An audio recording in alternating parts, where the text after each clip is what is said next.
আসসালামু আলাইকুম। এটিএন বাংলা সংবাদে সবাইকে স্বাগত জানাচ্ছি আমি অনামিকা হাসান পুনম। শুরুতে বিআরবি কেবল সংবাদ শিরোনাম। আইন শৃঙ্খলা পরিস্থিতির উন্নতি করতে সেনাবাহিনীকে ম্যাজিস্ট্রেসি ক্ষমতা দেওয়া হয়েছে জানালেন স্বরাষ্ট্র উপদেষ্টা। বেসামরিক প্রশাসনের সাথে দ্বন্দ্ব হবে না বললেন জনপ্রশাসন সচিব। প্রশ্নবিদ্ধ নির্বাচন আয়োজনের অভিযোগে ৩ সাবেক প্রধান নির্বাচন কমিশনারের বিরুদ্ধে চট্টগ্রামে মামলা। শেখ হাসিনা ও ওবায়দুল কাদেরও আসামি। ফ্যাসিবাদের বিরুদ্ধে বিজয় অর্জনের মাধ্যমে দেশ গড়ার সুযোগ যেন হাতছাড়া না হয়, সবাইকে সতর্ক থাকার আহ্বান মির্জা ফখরুলের।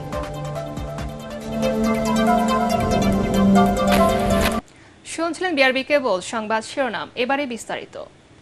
জনগণের নিরাপত্তা নিশ্চিতের পাশাপাশি আইন শৃঙ্খলা পরিস্থিতির উন্নতি করতে সেনাবাহিনীকে ম্যাজিস্ট্রেসি ক্ষমতা দিয়েছে সরকার। কিছুদিনের মধ্যে জনগণ এর সুফল পাবে বলে জানিয়েছেন স্বরাষ্ট্র উপদেষ্টা অবসরপ্রাপ্ত লেফটেন্যান্ট জেনারেল জাহাঙ্গীর আলম চৌধুরী। পুলিশি কার্যক্রম স্বাভাবিক না পাওয়া পর্যন্ত সেনা সদস্যরা এইভাবে দায়িত্ব পালন করবেন বলে জানান ডাক ও তথ্য উপদেষ্টা। এতে বেসামরিক প্রশাসনের সাথে দ্বন্দ্ব সৃষ্টি হবে না বলে মনে করছেন জনপ্রশাসন সচিব। রিপোর্টে জানাচ্ছেন মাহবুব কবির চপল। এই ক্লান্তি লগ্নে বাংলাদেশ সেনাবাহিনী বাংলাদেশ শান্তি শৃঙ্খলার জন্য নির্বাহী ক্ষমতা পাবার পর বদলে গেছে সেনাবাহিনীর তৎপরতা। এতদিন শুধু টহল থাকলেও এখন থেকে সন্দেহভাজন যে কাউকে গ্রেফতার ও বেআইনি জমায়েত ছত্রভঙ্গ করতে ব্যবহার করতে পারবে সামরিক অস্ত্র। এমনকি ম্যাজিস্ট্রেটের ক্ষমতায় তাৎক্ষণিক সাজাও দিতে পারবেন সেনা অফিসাররা। গাজীপুরে আনসার ও গ্রাম প্রতিরক্ষা বাহিনীর কুচকাওয়াজ অনুষ্ঠান শেষে স্বরাষ্ট্র উপদেষ্টা বলেন, জননিরাপত্তার কথা মাথায় রেখে এই সিদ্ধান্ত নিয়েছে সরকার। সেনাবাহিনী অনেক দিন যাবতেই কিন্তু মাঠে আছে, মানে তাদের তো একটা ক্ষমতার ভিতরে কাজ করতে হবে, প্লাস আমাদের অন্যান্য বাহিনী তো কিছু স্বল্পতা রয়ে গেছে, এটা পূরণ করার জন্য তো সেনাবাহিনী আমরা আনিছি। যেমন এই যে ম্যাজিস্ট্রেট পাওয়ারটা, এইটার সুবিধাটা ভোগ করবে বাংলার জনগণ। যারা কর্মযোগ্য এখনো জয়েন করে নাই তাদের আর জয়েন করতে দেওয়া হবে না এবং তাদের ক্ষেত্রে ডিসিপ্লিনারি অ্যাকশন নেওয়া হবে। তাদের থেকে কোনো ধরনের তাদের মাফ করা হবে না। পুলিশের সংস্কার শেষ না হওয়া পর্যন্ত সেনাবাহিনী এভাবেই দায়িত্ব পালন করবে বলে জানান ডাক ও তথ্য উপদেষ্টা নাহিদ ইসলাম। আমরা যেহেতু একটা জরুরি পরিস্থিতিতে আছি, দেশ পুনর্গঠন করা লাগতেছে, সেজন্য আমরা সেনাবাহিনীকে এই ক্ষমতাটি দেওয়া হয়েছে এবং সেটা কেবল 2 মাসের জন্য। এবং আমরা মূলত এই সময়টার মধ্যে আমাদের যে পুলিশ বাহিনীটা আছে সেটাকে সম্পূর্ণভাবে রিফর্ম করে আরও শক্তিশালী করে মানুষের আস্থার জায়গায় নিয়ে এসে তাদেরকে মাঠে ফিরিয়ে নিয়ে আসব। সেনাবাহিনীকে বিচারিক ক্ষমতা দেয়া হলেও বেসামরিক প্রশাসনের সাথে দূরত্ব তৈরি হবে না বলে মনে করছেন জনপ্রশাসন সচিব। জনবান্ধব পরিবেশে মানুষ চলাচল করতে পারে, সিকিউর ফিল করে, মানুষের মধ্যে যেন আস্থা থাকে, সব বাহিনী একসাথে একই আমব্রেলায় কাজ করছে, এই মেসেজটার জন্যই এই ধরনের একটা ক্ষমতার আমরা কি বলবো যে আমাদের বিভিন্ন বাহিনী কাজ করে না, তো এটা আরেক বাহিনীকে বিধি মোতাবেকই তাদেরকে এই ক্ষমতা দেওয়া হয়েছে। এটা কোনো ক্যাডারের ক্ষমতা না, এটা রাষ্ট্রের ক্ষমতা। সেনা সদস্যদের সহায়তা করতে মাঠ প্রশাসনকে নির্দেশ দেওয়ার কথাও জানান তিনি। রাষ্ট্রীয় প্রয়োজনে দরকার। মাহবুব কবির চপল, এটিএন বাংলা, ঢাকা। এটা উত্তর দিয়ে দিছি। এক পেশে ও ভোটারহীন নির্বাচন অনুষ্ঠান ও অনির্বাচিত ব্যক্তিদের সংসদ সদস্য করার অভিযোগে সাবেক প্রধান নির্বাচন কমিশনার কাজী হাবিবুল আওয়াল, কে এম নুরুল হুদা ও কাজী রকিবউদ্দিন আহমেদের নেতৃত্বাধীন নির্বাচন কমিশন সহ 18 জনের বিরুদ্ধে চট্টগ্রামের আদালতে মামলা হয়েছে। মামলায় সাবেক প্রধানমন্ত্রী শেখ হাসিনা ও সাবেক সেতুমন্ত্রী ওবায়দুল কাদেরকেও আসামি করা হয়। চট্টগ্রামের মুখ্য মহানগর হাকিমের আদালতে মামলাটি দায়ের করেন মহানগর বিএনপির সাবেক নেতা মোহাম্মদ ইকরামুল করিম। এ সময় মেট্রোপলিটন পুলিশকে তদন্ত করে প্রতিবেদন দিতে নির্দেশ দেন আদালত। মামলার এজাহারে বলা হয়েছে 2014, 18 ও 2024 সালের এক পেশে ও ভুয়া জাতীয় সংসদ নির্বাচন আয়োজন ও সংবিধান সংরক্ষণ, সমর্থন ও নিরাপত্তার বিধানের শপথ ভঙ্গ করার কারণে নির্বাচন কমিশনের উপর মানুষের আস্থা নষ্ট হয়েছে। অন্তর্বর্তীকালীন সরকার গঠনের পর প্রথম জাতীয় অর্থনৈতিক পরিষদের নির্বাহী কমিটি একনেক সভায় 1222 কোটি 14 লাখ টাকার 4টি প্রকল্পের অনুমোদন দেওয়া হয়েছে। প্রধান উপদেষ্টার কার্যালয়ে অনুষ্ঠিত এ সভায় সভাপতিত্ব করেন প্রধান উপদেষ্টা ডক্টর মোহাম্মদ ইউনূস। অনুমোদিত উল্লেখযোগ্য প্রকল্পগুলোর মধ্যে বাখরাবাদ মেঘনাঘাট হরিপুর গ্যাস সঞ্চালন পাইপলাইন নির্মাণ, আর্থসামাজিক অবকাঠামো বিভাগের আওতায় মহিলাদের ক্ষমতায়ন, কৃষি, পানি সম্পদ ও পল্লী প্রতিষ্ঠান বিভাগের পার্বত্য চট্টগ্রাম এলাকায় টেকসই সামাজিক সেবা প্রদান। শেখ হাসিনা সরকারের পতনের পর প্রায় ৪৩ দিন পর প্রধান উপদেষ্টার কার্যালয়ে অনুষ্ঠিত এই সভা ২০২৪-২৫ অর্থ বছরের দ্বিতীয়। রাজনৈতিক উদ্দেশ্য প্রণোদিত প্রকল্পগুলো বাদ দেওয়া হয়েছে জানিয়ে পরিকল্পনা কমিশনে আয়োজিত সংবাদ সম্মেলনে উপদেষ্টা ওয়াহিদ উদ্দিন মাহমুদ বলেন, আগামীতে বৈদেশিক সাহায্য পুষ্ট প্রকল্পগুলো ত্বরান্বিত করা হবে। ফেসিবাদের বিরুদ্ধে বিজয় অর্জনের মাধ্যমে দেশ গড়ার যে সুযোগ তৈরি হয়েছে তা যেন কোনোভাবে নষ্ট না হয় সেজন্য সবাইকে সতর্ক থাকার আহ্বান জানিয়েছেন বিএনপি মহাসচিব মির্জা ফখরুল ইসলাম আলমগীর। ঠাকুরগাঁয়ের সম্প্রীতি সমাবেশে তিনি বলেন, ভোটাধিকার ফিরে পেতে সবাইকে অন্তর্বর্তী সরকারকে সহযোগিতা করতে হবে। এদিকে রাজধানীতে এক আলোচনা সভায় বিএনপি নেতা নজরুল ইসলাম খান বলেন, জনগণের সরকার প্রতিষ্ঠার ব্যবস্থা করে অন্তর্বর্তী সরকারকে অর্পিত দায়িত্ব পালন করতে হবে। কামরুজ্জামান রাজীবের রিপোর্ট। শেখ হাসিনা ও তার দোসরদের বিচারের দাবিতে ঠাকুরগাঁওয়ে জনসভার আয়োজন করে হরিপুর উপজেলা বিএনপি। এতে অংশ নিয়ে বিএনপি মহাসচিব বলেন, আওয়ামী লীগ তার অপকর্মের ফল ভোগ করছে। মানুষের আকাঙ্ক্ষা পূরণে কাজ করার আহ্বান জানিয়ে তিনি বলেন, অন্যায় অত্যাচার করলে আওয়ামী লীগের মতোই একই দশা হবে। সনাতন ধর্মাবলম্বী মানুষদের রক্ষায় সকলকে ঐক্যবদ্ধ থাকার আহ্বানও জানান বিএনপি মহাসচিব। পরাজিত শক্তির চক্রান্তে বিভ্রান্ত না হয়ে অন্তর্বর্তী সরকারকে নির্বাচন আয়োজনে সহযোগিতা করতে হবে বলেও জানান তিনি। সবাই যেন ভোট দিতে পারে, যার ভোট সে দিবে, যাকে খুশি তাকে দিবে, তাই না? এবং সেই ভোটের মধ্যে দিয়ে আমরা আমাদের প্রতিনিধি নির্বাচন করব। এই সময়টুকু আমাদের এই যারা বর্তমানে সরকারে আছে তাদেরকে দিতে হবে। আমাদের লোকজনকে গুলি করে মেরে দেয় সীমান্তে, আমরা ভালোভাবে থাকতে চাই তাদের সঙ্গে, অর্থাৎ প্রতিবেশী হিসাবে থাকতে চাই। আমাদের উপরে যদি কোনো অন্যায় অত্যাচার হয় তার প্রতিবাদ আমরা জানাবো। অন্যদিকে ঢাকা রিপোর্টার্স ইউনিটিতে বাংলাদেশ বিপ্লবী ওয়ার্কার্স পার্টির আলোচনা সভায় বিএনপির স্থায়ী কমিটির সদস্য নজরুল ইসলাম খান বলেন, বিজয়ের আকাঙ্ক্ষা পূরণে ঐক্য অটুট রাখতে হবে। বক্তারা বলেন, কোনো ভুল পদক্ষেপে যাতে অন্তর্বর্তী সরকারের নিরপেক্ষতা প্রশ্নবিদ্ধ না হয় সেদিকে তাদের সতর্ক থাকতে হবে। অন্তর্বর্তী সরকারকে ভবিষ্যতে তাদের অধীনে একটা বিশ্বাসযোগ্য জাতীয় নির্বাচন তাদেরকে নিশ্চিত করতে হবে। তারা যদি বিশেষ কোনো দল, কোনো মতাদর্শে তারা যদি পক্ষ অবলম্বন করেন, তাদের যে নিরপেক্ষ চরিত্র, সেই চরিত্র তারা কিন্তু হারিয়ে ফেলবে। নতুন রাজনৈতিক বন্দোবস্ত দরকার, যেখানে জবাবদিহিতা থাকবে। দখল এবং ক্ষমতায় গেলেই সবটা আমার, এই জায়গাটা বন্ধ হবে। লড়াইয়ের মূল আকাঙ্ক্ষাটাকে যেন আমরা ধারণ করতে পারি, আর যেন ভবিষ্যতে কেউ বৈষম্য বা বঞ্চনার শিকার হয়ে আবার ইনাদের মতো বিদ্রোহী হয়ে উঠতে না হয়। পরাজিত শক্তি ছাত্র জনতার আন্দোলনে বিজয়ের কৃতিত্ব নিয়ে বিভক্তি তৈরির ষড়যন্ত্র করছে, তা সফল হতে দেয়া যাবে না বলেও জানান বক্তারা। কামরুজ্জামান রাজীব, এটিএন বাংলা, ঢাকা। রাষ্ট্র সংস্কারের সময় প্রয়োজন, তাই এখনই নির্বাচনের কথা না ভেবে রাজনৈতিক দলগুলোর অন্তর্বর্তীকালীন সরকারকে সহযোগিতা করা প্রয়োজন বলে মনে করেন বিএনপি স্থায়ী কমিটির সদস্য ডক্টর মঈন খান। জাতীয় প্রেস ক্লাবে অন্তর্বর্তীকালীন সরকারের রোডম্যাপ নিয়ে আয়োজিত গোলটেবিল বৈঠকে এ কথা বলেন তিনি। এ সময় রাষ্ট্র সংস্কারের সরকারের কত সময় লাগবে সে বিষয়ে সিদ্ধান্ত নেওয়া প্রয়োজন বলে জানান নাগরিক ঐক্যের প্রতিষ্ঠাতা মাহমুদুর রহমান মান্না। সরকারকে দেশের অর্থনৈতিক প্রশাসনিক সংস্কারে জোর দেওয়ার তাগিদ দেন তিনি।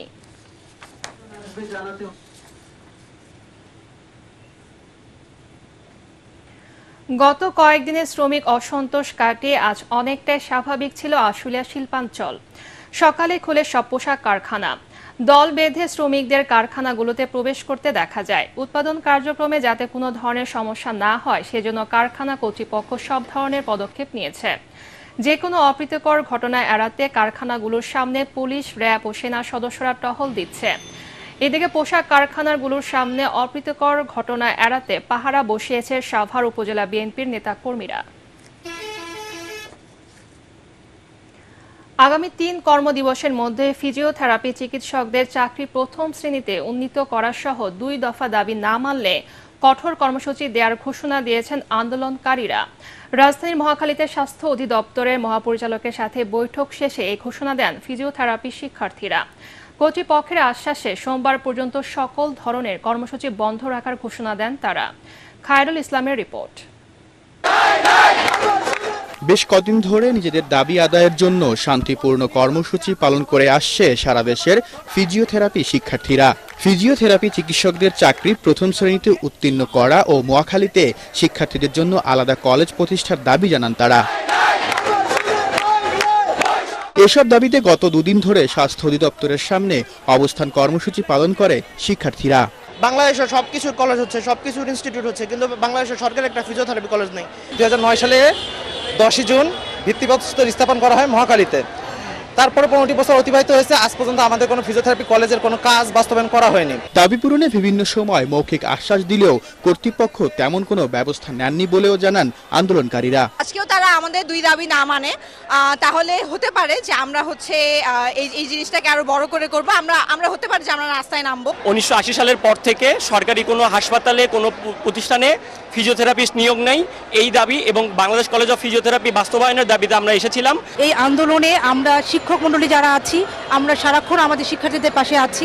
সকালে স্বাস্থ্য অধিদপ্তরের মহাপরিচালকের সঙ্গে 2 ঘন্টার বেশি সময় বৈঠকের পর আগামী সোমবার পর্যন্ত কর্মসূচি স্থগিত করেন শিক্ষার্থীরা। ফিজিওথেরাপি চিকিৎসকদের সেবা এবং শিক্ষার যে একটা বাস্তব রূপ যাতে আসে বাংলাদেশে, সেটার জন্য স্যার কাজ করবেন বলে আমাদেরকে আশ্বস্ত করেছে। ফিজিওথেরাপিস্ট পদে কোনো ফিজিওথেরাপিস্ট কর্মরত নেই, আমরা সেখানে নিয়োগ এবং প্রত্যেকটা জেলা থেকে উপজেলা পদ থেকে টারশিয়ারি হাসপাতালেও ফিজিওথেরাপিস্ট নিয়োগের দাবি তুলেছি। যদি সোমবারের মধ্যে এই জিনিসটা না হয়, তো সেক্ষেত্রে আমরা শিক্ষার্থীদের ডিসিশন যেটা শিক্ষার্থীরা সিদ্ধান্ত নিয়েছে, যেটা আমরা মঙ্গলবার দিন আবার এই অফিসে আসব, আমরা আবার আমাদের আন্দোলন কর্মসূচি অব্যাহত রাখব।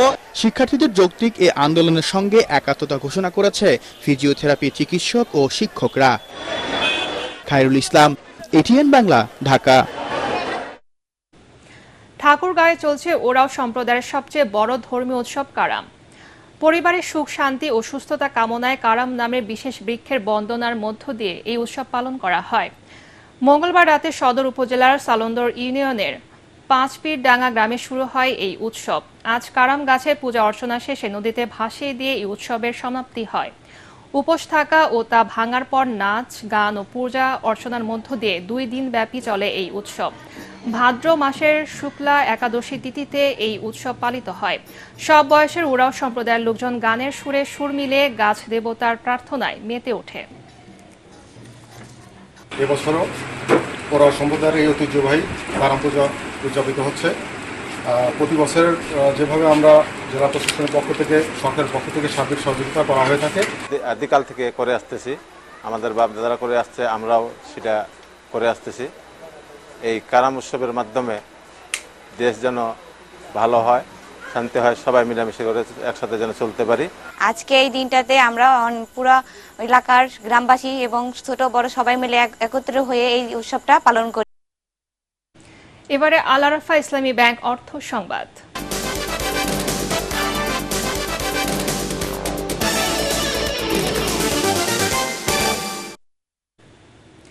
নবী দিবস উপলক্ষে মহানবী সাল্লাল্লাহু আলাইহি ওয়াসাল্লামের অর্থনৈতিক আদর্শ বিষয়ে এক আলোচনা মাহফিল ফার্স্ট সিকিউরিটি ইসলামী ব্যাংকের প্রধান কার্যালয়ে অনুষ্ঠিত হয়। ডিজিটাল প্ল্যাটফর্ম ও সামাজিক যোগাযোগ মাধ্যমে সরাসরি সম্প্রচারিত এই মাহফিলে প্রধান অতিথি ছিলেন ব্যাংকের চেয়ারম্যান মোহাম্মদ আব্দুল মান্নান। তিনি সম্পদের ন্যায়ভিত্তিক বন্টনের মাধ্যমে অর্থনৈতিক ক্ষেত্রে বৈষম্য দূর করে একটি সুষম ও দরদি সমাজ প্রতিষ্ঠায় ব্যাংকের সকল কর্মীকে পূর্ণদমে কাজ করার আহ্বান জানান। ব্যাংকের ব্যবস্থাপনা পরিচালক সৈয়দ ওয়াসেক মোহাম্মদ আলীর সভাপতিত্বে আয়োজিত এই মাহফিলে অন্যান্যের মধ্যে আলোচনা করেন ব্যাংকের পরিচালক পর্ষদের সদস্যবৃন্দ, অতিরিক্ত ব্যবস্থাপনা পরিচালক, উপব্যবস্থাপনা পরিচালক সহ অন্যান্য নির্বাহী বৃন্দ। মাহফিলে মোনাজাত পরিচালনা করেন ব্যাংকের শরিয়া কাউন্সিলের সদস্য সচিব মাওলানা এম শামাউন আলী। পণ্য কিনলে ফ্ল্যাট, গাড়িসহ নানা পুরস্কার জেতার সুযোগ নিয়ে ড্রিম হোম নামে ক্যাম্পেইন চালু করেছে আরএফএল এর ইলেকট্রনিক্স পণ্যের চেইন শপ ভিশন এম্পোরিয়াম। মধ্যবিত্তের স্বপ্ন পূরণে এই অফারে পণ্য কিনলে আরও থাকছে refrigerator, AC, TV, washing machine, air cooler সহ নানা ইলেকট্রনিক্স পণ্য ও গিফট ভাউচার জেতার সুযোগ। সকালে রাজধানীর বাড্ডায় প্রাণ আরএফএল গ্রুপের প্রধান কার্যালয়ে এক অনুষ্ঠানে ক্যাম্পেইনের উদ্বোধন করেন আরএফএল গ্রুপের ব্যবস্থাপনা পরিচালক আর.এন. পাল। এ সময় উপস্থিত ছিলেন প্রাণ আরএফএল গ্রুপের প্রধান বিপণন কর্মকর্তা মোহাম্মদ আল্লামা মোর্শিদ মুনিম, আরএফএল রিটেল চেইনের head of marketing Shafiq Shahin, vision এম্পোরিয়ামের deputy general manager K M. Shamsuzzaman Nayan সহ অনেকে। ক্যাম্পেইন চলবে 31শে ডিসেম্বর পর্যন্ত।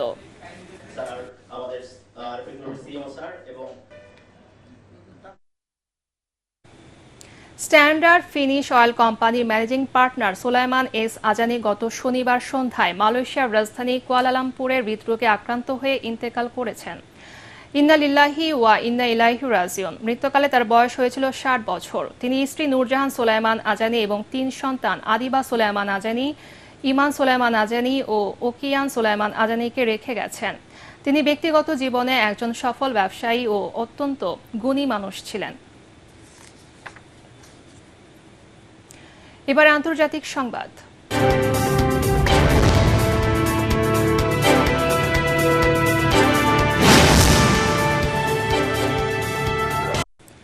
বিরোধীদের দমনে বেসামরিক লোকজনদেরকে হত্যা ও গ্রেপ্তারের হার বাড়িয়েছে মিয়ানমারের জান্তা সরকার।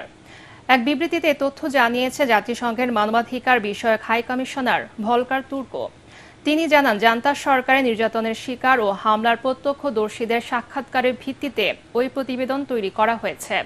এতে বলা হয়েছে 2021 সালের ফেব্রুয়ারিতে জান্তার ক্ষমতা দখলের পর থেকে এ পর্যন্ত মিয়ানমারে নিহত হয়েছেন অন্তত 5,350 জন বেসামরিক নাগরিক। বিদ্রোহীদের দমন করতে দেশজুড়ে ঘন ঘন বিমান হামলা চালিয়েছে জান্তা বাহিনী। এছাড়াও 27,400 জনকে গ্রেফতার করেছে জান্তা সরকার।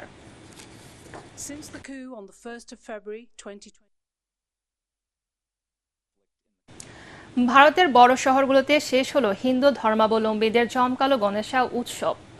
বড় দুই শহর মুম্বাই ও হায়দ্রাবাদের সাগর তীরে এই দেবতাকে নিয়ে মেতেছিলেন 2 কোটিরও বেশি মানুষ।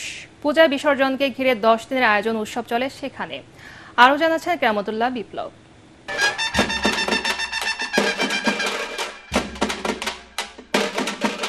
একসাথে রাস্তায় নেমে রঙে রাঙিয়ে নেচে গেয়ে আনন্দে মাতার এমন উৎসব ভারতে একবারই হয় বছরে।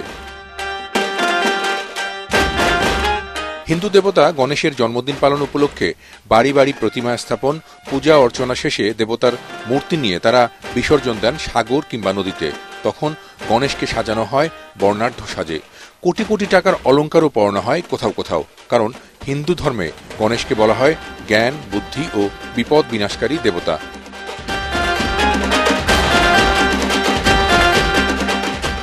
7 সেপ্টেম্বর শুরু গণেশ উৎসবের মঙ্গলবার ছিল শেষ দিন। ঘর মন্দির থেকে দেবতার লাখো মূর্তি নিয়ে এদিন তা বিসর্জনের জন্য ভক্তরা ছোটেন সাগরের দিকে। হায়দ্রাবাদে গণেশ বিসর্জনের উৎসবটি ভারতের সবচেয়ে প্রসিদ্ধ, জমকালো ও পুরনো। সেখানে সমবেত হন অন্তত 50 লাখ মানুষ। নেচে গেয়ে ধুমধাম করে দেবতার করুণা আর মঙ্গল প্রার্থনা করেন তারা।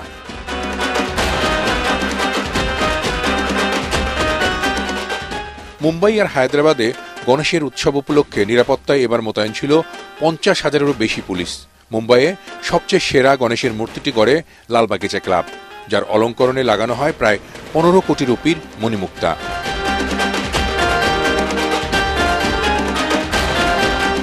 অন্যদিকে তেলেঙ্গানায় গড়া হয় 70 ফুট উঁচু গণেশের মূর্তি, জানিয়ে শহর জুড়ে শোভাযাত্রা করেন লাখো মানুষ। বুধবার রাতে শেষ হয় এই পূজা উৎসব। কেরামতুল্লাহ বিপ্লব, এটিএন বাংলা। প্রচণ্ড খরা ও দুর্ভিক্ষ পরিস্থিতিতে অনাহারী মানুষকে খাওয়াতে 200 হাতি হত্যার সিদ্ধান্ত নিয়েছে জিম্বাবুয়ের সরকার। দেশটির বন ও বন্যপ্রাণী বিষয়ক মন্ত্রণালয়ের মুখপাত্র তিনাশে ফারাও বার্তা সংস্থা রয়টার্সকে এই তথ্য নিশ্চিত করেছেন। এখন কি পদ্ধতিতে এই হাতিদের হত্যা করা যেতে পারে তা নির্ধারণের আলোচনা চলছে। তিনি জানান, 1988 সালের পর এই প্রথম হাতি নিধনের অনুমতি দিতে বাধ্য হয়েছে সরকার। 4টি জেলায় এসব হাতি হত্যা করা হবে। নিধনের পর এসব হাতির মাংস খরা দুর্ভিক্ষ কবলিত বিভিন্ন এলাকায় পাঠানো হবে বলে জানিয়েছেন কর্মকর্তারা। এর আগে একবার দুর্ভিক্ষ পরিস্থিতি মোকাবেলায় 83টি হাতি নিধনের অনুমতি দিয়েছিল নামিবিয়ার সরকার। উল্লেখ্য, হাতির দিক থেকে জিম্বাবুয়ে বিশ্বের দ্বিতীয় বৃহত্তম দেশ। পরিসংখ্যান অনুযায়ী সেখানে 1 লাখেরও বেশি হাতি রয়েছে। দেশে গণতন্ত্র প্রতিষ্ঠায় সংস্কার কাজ শেষ করে অন্তর্বর্তী সরকার জাতীয় নির্বাচনের ব্যবস্থা করবে। সেই কাজে সরকারকে সহযোগিতা করার আহ্বান জানিয়েছেন বিএনপির যুগ্ম মহাসচিব শহীদ উদ্দিন চৌধুরী অ্যানি। তিনি বলেন, সরকারকে সব ধরনের সহযোগিতা করতে হবে, কোনোভাবে এই সরকার যেন ব্যর্থ না হয়। সকালে লক্ষ্মীপুর সদর উপজেলার দিঘুলী ইউনিয়নে বিএনপির আয়োজনে বন্যা দুর্গতদের মাঝে স্বাস্থ্যসেবা পৌঁছে দিতে মেডিকেল ক্যাম্পের উদ্বোধনী অনুষ্ঠানে প্রধান অতিথির বক্তব্যে এসব কথা বলেন তিনি। এ সময় আরও উপস্থিত ছিলেন ইউনিয়ন বিএনপির সভাপতি সারাউদ্দিন, জেলা ছাত্র দলের সভাপতি হাসান মাহমুদ ইব্রাহিম, জাহাঙ্গীর সহ অন্যান্যরা। এবারে পার্টেক্স খেলার খবর।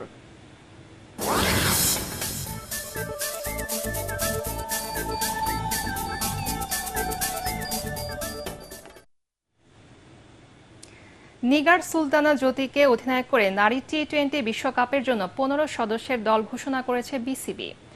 দুপুরে মিরপুরে আনুষ্ঠানিক সংবাদ সম্মেলনে নারী বিভাগের প্রধান হাবিবুল বাশার সুমন বলেন, এই দলের সেমিফাইনালে খেলার সামর্থ্য রয়েছে। রিপোর্ট করছেন এস.এম. আশরাফ। বিশ্বকাপে বাংলাদেশ দল ঘোষণায় চমক দিল বিসিবি।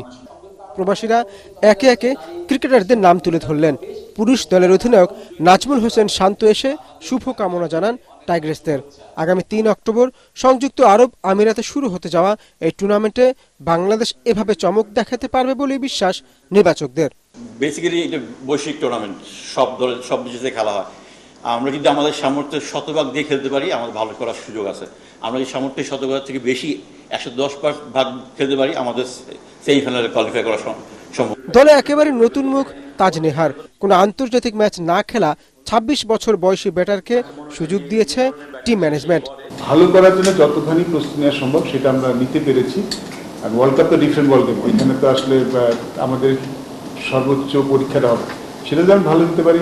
আমার মনে প্রস্তুতি আমরা খারাপ নিই, প্রস্তুতি ভালো হয়েছে। রাতে খেলা আছে আমাদের প্রায় 4টা, এবং আমার কাছে মনে হয় যে পেস বোলিং অপশনটা আমাদের জন্য খুব ভালো। আর ওইখানে আমাদের বাংলাদেশের মতো কন্ডিশন হবে না, ডেফিনেটলি ভালো উইকেট হবে, স্কোরিং উইকেট হবে, পেসটা হেল্প করবে আমার ধারণা।